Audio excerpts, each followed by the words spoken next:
इस नए गहरे विश्लेषण में सभी श्रोताओं का बहुत बहुत स्वागत है। हाँ, स्वागत है। आज का हमारा जो विषय है वो डेटा साइंस और मशीन लर्निंग की उस दुनिया से जुड़ा है जो बाहर से देखने पर ना अक्सर बहुत तकनीकी और सिंटैक्स के बोझ तले दबी हुई लगती है। बिल्कुल, एकदम सही कहा। मतलब आमतौर पर जब भी मशीन लर्निंग या प्रिडिक्टिव मॉडलिंग के बारे में सोचा जाता है तो दिमाग में सबसे पहले Python scripts, pandas, data frame और वो जो जटिल कोडिंग एनवायरनमेंट होता है उसकी तस्वीर उभरती है। हाँ, वो काली स्क्रीन और हरे रंग का टेक्स्ट। बिल्कुल वही।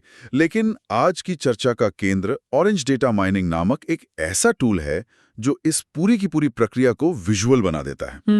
इसके साथ ही आज हम विजुअल प्रोग्रामिंग बनाम पारंपरिक कोडिंग की उस बड़ी बहस को भी खंगालेंगे जो आजकल टेक इंडस्ट्री के हर फोरम पर चल रही है, जो कि एक बहुत ही प्रासंगिक बहस है आज के समय में। हाँ, और आज के इस विश्लेषण के लिए जिन स्रोतों का इस्तेमाल किया गया है उनमें ऑरेंज डेटा माइनिंग के ऑफिशियल यूट्यूब चैनल से लिए गए 2 बहुत ही विस्तृत ट्यूटोरियल वीडियो शामिल हैं। और इसके साथ ही एक काफी दिलचस्प विश्लेषणात्मक लेख भी है। जी, एक ऐसा लेख जो विजुअल और कोडिंग अप्रोच की सीधी तुलना करता है।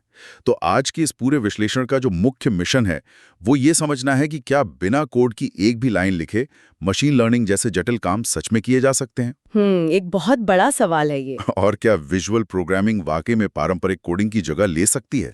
ठीक है, आइए इसको विस्तार से समझते हैं। बिल्कुल। अगर देखा जाए तो जो लोग तकनीकी बैकग्राउंड से नहीं हैं या जो कोडिंग के नाम से ही घबराते हैं, उनके लिए ये टूल किसी जादू से कम नहीं है। ये जादू वाली बात आपने बिल्कुल सही कही, क्योंकि आज के इस तेजी से बदलते तकनीकी युग में ना डेटा विश्लेषण कौशल की मांग आसमान छू रही है। हाँ, हर कंपनी को डेटा एनालिस्ट चाहिए। बिल्कुल, चाहे कोई भी सेक्टर हो। और पारंपरिक रूप से हमेशा यही माना जाता रहा है कि इसके लिए प्रोग्रामिंग भाषाओं के मजबूत आधार की आवश्यकता होती है। मतलब आपको कोड लिखना आना ही चाहिए। सही बात है। लेकिन ऑरेंज जैसे जो विजुअल टूल्स हैं वो इस पूरी धारणा को बदल रहे हैं। ये ज्ञान उन श्रोताओं के लिए बहुत प्रासंगिक है जो बिना कोडिंग के उलझाव में पड़े अपने डेटा से वो आहा मोमेंट्स निकालना चाहते हैं। हाँ, वो इनसाइट्स खोजना चाहते हैं। बिल्कुल।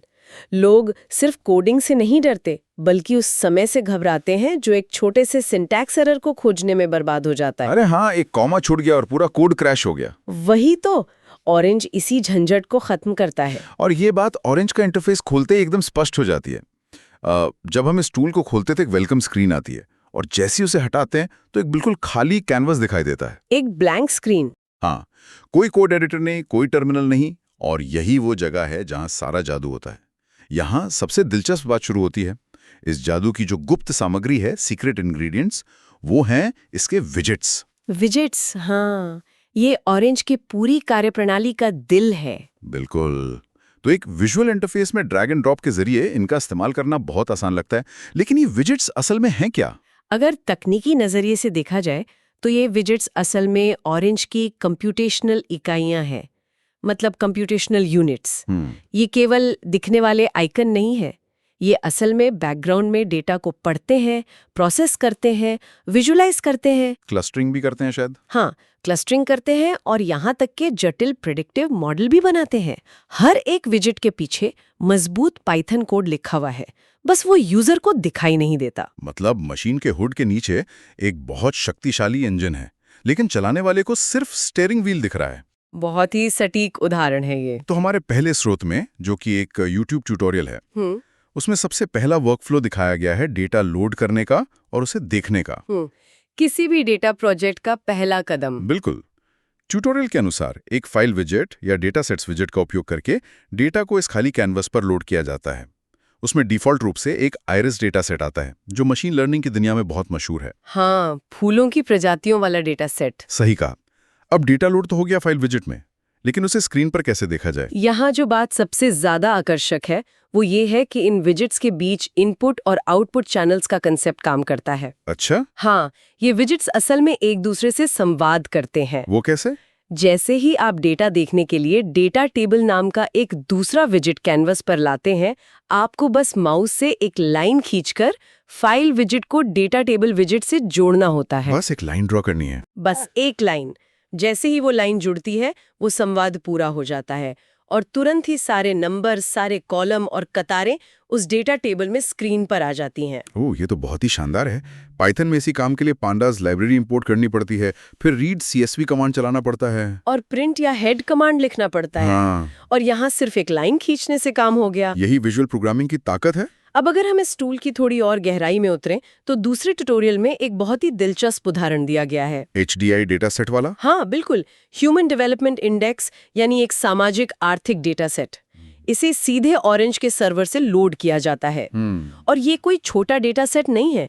इसमें 188 पंक्तियां हैं, मतलब 188 रोज और 52 कॉलम है। 52 अलग-अलग विशेषताएं। हाँ, ये डेटा असल में 52 देशों और उनकी 52 विशेषताओं के बारे में बहुत गहरी जानकारी देता है। काफी विस्तृत डेटा है। बिल्कुल। अब ट्यूटोरियल में दिखाया गया है कि जब हम इस डेटा को औसत जीवन प्रत्याशा मतलब एवरेज लाइफ एक्सपेक्टेंसी के आधार पर सॉर्ट करते हैं तो जो नतीजे आते हैं वो काफी दिलचस्प हैं। क्या नतीजे आते हैं? जब डेटा सॉर्ट होता है तो हांगकांग और जापान जैसे देश सबसे ऊपर आते हैं, यानी वहां के लोग औसतन सबसे ज्यादा जीते हैं। जो कि वास्तविक दुनिया के आंकड़ों से बिल्कुल मेल खाता है। हाँ, लेकिन अब अगर हमें ये समझना हो कि ऐसा क्यों है, इसके लिए डेटा को ग्राफ में देखने की जरूरत पड़ती है। तो कैनवस पर एक नया विजेट लाया जाता है, स्कैटर प्लॉट विजेट। विजुअलाइजेशन के लिए? जी, ताकि हम जीवन प्रत्याशा और एक दूसरे कॉलम जो है स्कूली शिक्षा के औसत वर्ष, उनके बीच का संबंध देख सकें। मतलब लोग कितने साल स्कूल गए और वो कितने साल जिए। बिल्कुल। और ग्राफ में बहुत साफ दिखाई देता है कि जो लोग ज्यादा स्कूल जाते हैं वे ज्यादा जीते हैं। एक स्पष्ट ऊपर की तरफ जाता हुआ ट्रेंड दिखता है। ये एक बहुत ही अच्छा ऑब्जर्वेशन है, लेकिन यहाँ एक बहुत ही महत्वपूर्ण बात जोड़ना चाहूंगी जो अक्सर डेटा विश्लेषण में नजरअंदाज कर दी जाती है। वो क्या? सहसंबंध का मतलब कारण नहीं होता। मतलब correlation does not equate to causation. अरे हाँ, ये तो स्टैटिस्टिक्स का बहुत बुनियादी नियम है। बिल्कुल। ग्राफ देखकर ऐसा लग सकता है कि स्कूल जाने से उम्र बढ़ रही है, लेकिन असल में जो देश स्कूल और शिक्षा पर ज्यादा खर्च कर सकते हैं उनकी अर्थव्यवस्था मजबूत होती है। और वही देश अपने नागरिकों की स्वास्थ्य सेवाओं पर भी तो ज्यादा खर्च करते होंगे। एकदम सही। उन्नत स्वास्थ्य सेवाओं की वजह से जीवन प्रत्याशा बढ़ती है। तो यह एक विश्लेषणात्मक नजरिया है जो इस डेटा को समझने के लिए बहुत जरूरी है। क्रिटिकल थिंकिंग के बिना सिर्फ टूल आपको सही जवाब नहीं दे सकता। ये बहुत ही शानदार पॉइंट है। टूल आपको पैटर्न दिखा सकता है, लेकिन उस पैटर्न का मतलब निकालने के लिए इंसानी दिमाग की जरूरत हमेशा रहेगी। बिल्कुल। अच्छा, अब इस स्कैटर प्लॉट में एक और चीज है जो मुझे बहुत हैरान करती है, और वो है इसकी इंटरैक्टिविटी और इसके तत्काल परिणाम। Immediate feedback. हाँ, ट्यूटोरियल में दिखाया गया है कि कैसे स्कैटर प्लॉट पर अगर हम माउस से कुछ बिंदुओं को मतलब कुछ देशों को चुनते हैं तो वो तुरंत एक नए डेटा टेबल विजिट में दिखने लगते हैं। वो भी बिना कोई रिफ्रेश बटन दबाए। बिल्कुल। जैसे उदाहरण के लिए ग्राफ में ऑस्ट्रेलिया, जर्मनी और कनाडा जैसे देश एक तरफ दिखते हैं, जहां स्कूली शिक्षा भी लंबी है और जीवन प्रत्याशा भी अधिक है। लेकिन दूसरी ओर अगर हम ग्राफ के उस हिस्से को सिलेक्ट करें जहां स्वाजीलैंड और लेसोथो जैसे देश हैं, जहाँ लोग स्कूल तो जाते हैं लेकिन जीवन प्रत्याशा बहुत कम है। हाँ, तो जैसे ही हम उन्हें ग्राफ पर सिलेक्ट करते हैं वो तुरंत टेबल में आ जाते हैं। ये जो डायनामिक कनेक्शन है ये बहुत पावरफुल है। अगर हम इसे बड़े पैमाने पर देखें ना, तो ये तत्काल फीडबैक या इमीडिएट फीडबैक शिक्षा और व्यवसाय दोनों के लिए कितना महत्वपूर्ण है, इसका अंदाजा लगाना भी मुश्किल है। कैसे?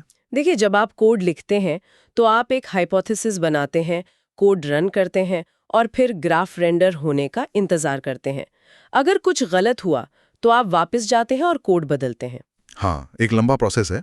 लेकिन यहाँ आप बस डेटा पॉइंट्स को सिलेक्ट कर रहे हैं और तुरंत देख रहे हैं कि डेटा टेबल में क्या बदल रहा है। इससे गलतियों को तुरंत सुधारा जा सकता है। आप एक ही मीटिंग में बैठे-बैठे अलग-अलग वेरिएबल्स को टेस्ट कर सकते हैं। हाँ, मतलब स्टेक होल्डर्स के सामने लाइव डेटा एक्सप्लोर कर सकते हैं। बिल्कुल।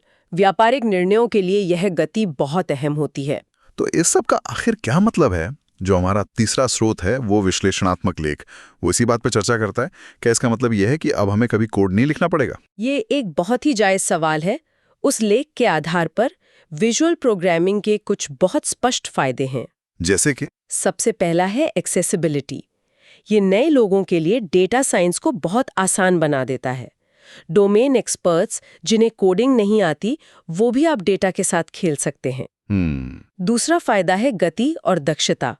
तेजी से प्रोटोटाइप बनाने के लिए इसका कोई मुकाबला नहीं है। लेकिन हर अच्छी चीज की कुछ सीमाएं भी तो होती हैं। बिल्कुल होती हैं, और लेख में वो सीमाएं भी बहुत स्पष्ट रूप से बताई गई हैं। जब हम बहुत बड़े प्रोजेक्ट्स पर काम करते हैं तो जटिलता और स्केलेबिलिटी की समस्या आती है। मतलब जब बहुत सारा डेटा या बहुत सारे प्रोसेस हों। हाँ, सोचिए अगर आपके पास 100 से ज्यादा विजिट्स हों, वो साफ सुथरा कैनवस बहुत जल्दी अव्यवस्थित हो सकता है। एक तरह का स्पगेटी कैनवस बन जाता है जहां तारे ही तारे उलझी हुई दिखती हैं। अरे बाप रे, उसे डीबग करना तो किसी दुस्वप्न जैसा होगा। बिल्कुल। और साथ ही कुछ खास और नए एल्गोरिदम के लिए इसमें लचीलापन यानी फ्लेक्सिबिलिटी बहुत सीमित होती है। अगर कोई नया मशीन लर्निंग मॉडल आज मार्केट में आया है तो विजुअल टूल में उसका विजेट आने में महीनों लग सकते हैं। जबकि कोडिंग में आप बस वो नई लाइब्रेरी इंपोर्ट कर सकते हैं। सही बात है। और उन्नत सुविधाओं को सीखने में इसमें भी समय लगता है। ये ऐसा नहीं है कि आपने आज शुरू किया और कल आप एक्सपर्ट बन गए। लेकिन यहाँ एक बहुत महत्वपूर्ण जानकारी मैं जोड़ना चाहूंगा जो हमारे स्रोतों में दी गई है। ऑरेंज पूरी तरह से एक बंद सिस्टम नहीं है। हाँ, ये एक बहुत बड़ा प्लस पॉइंट है। मतलब ये पाइथन स्क्रिप्ट्स के साथ एक्सटेंसिबल है। अगर आपको ऐसा कोई कस्टमाइजेशन चाहिए जो किसी विजिट में नहीं है तो आप कैनवस पर एक पाइथन स्क्रिप्ट विजिट ला सकते हैं और उसमें अपना कस्टम कोड जोड़ सकते हैं। ये दोनों दुनियाओं का सबसे बेहतरीन मेल है। बिल्कुल। तो अगर हम भविष्य की ओर देखें, द फ्यूचर, तो क्या निष्कर्ष निकलता है इस पूरी चर्चा का? निष्कर्ष यही निकलता है कि visual programming tools machine learning को सुलभ बनाने में बेहतरीन है। ये उस एंट्री बैरियर को तोड़ रहे हैं जो सालों से लोगों को डेटा साइंस से दूर रखे हुए था। लेकिन वे पारंपरिक कोडिंग का पूर्ण विकल्प नहीं है, कम से कम अभी तो नहीं। तो फिर रास्ता क्या है? हाइब्रिड तरीके, हाइब्रिड अप्रोचेस ही भविष्य हैं, जहां शुरुआती डेटा एक्सप्लोरेशन और बेसलाइन मॉडल बनाने के लिए विजुअल टूल्स की आसानी का इस्तेमाल होगा और फिर उसे स्केल करने या जटिल बदलाव करने के लिए कोडिंग की शक्ति का उपयोग किया जाएगा। ये बहुत ही संतुलित दृष्टिकोण है। ये पूरी जानकारी श्रोताओं के लिए इसलिए बहुत मायने रखती है क्योंकि ये साबित करती है कि डेटा साइंस अब केवल हार्डकोर प्रोग्रामर्स तक सीमित नहीं है। बिल्कुल नहीं। चाहे कोई किसी बिजनेस मीटिंग की तैयारी कर रहा हो या बस अपनी जिज्ञासा के लिए कुछ नया सीखना चाहता हो, ऑरेंज जैसे टूल्स के साथ कोई भी इस दुनिया का पता लगा सकता है। ये तकनीक का असली लोकतंत्रीकरण है। बिल्कुल। ये एक महत्वपूर्ण सवाल खड़ा करता है। क्या सवाल? जब विजुअल टूल्स इतने स्मार्ट हो रहे हैं और वो मशीन लर्निंग के जटिल एल्गोरिदम को केवल बॉक्स और लाइनों में बदल रहे हैं, तो क्या भविष्य में प्रोग्रामर की परिभाषा ही बदल जाएगी? बहुत गहरी बात है। क्या आने वाले समय में प्रोग्रामर वो नहीं होगा जो परफेक्ट सिंटैक्स लिखता है, बल्कि वो होगा जो डेटा के पीछे के तर्क, उस लॉजिक और उस कहानी को सबसे बेहतर तरीके से समझता हो? ये वाकई सोचने वाली बात है। तकनीकी ज्ञान से ज्यादा समस्या को सुलझाने की क्षमता शायद ज्यादा अहम हो जाएगी। बिल्कुल। ये एक ऐसा विचार है जिस पर सबको जरूर विचार करना चाहिए। आज की इस गहरे विश्लेषण में data science, orange data mining और विजुअल प्रोग्रामिंग पर यह चर्चा बहुत ही शानदार रही। उम्मीद है कि इस चर्चा से सभी को कुछ नई और रोचक जानकारी मिली होगी। हमारे साथ इस विश्लेषण में जुड़ने के लिए बहुत बहुत धन्यवाद। धन्यवाद।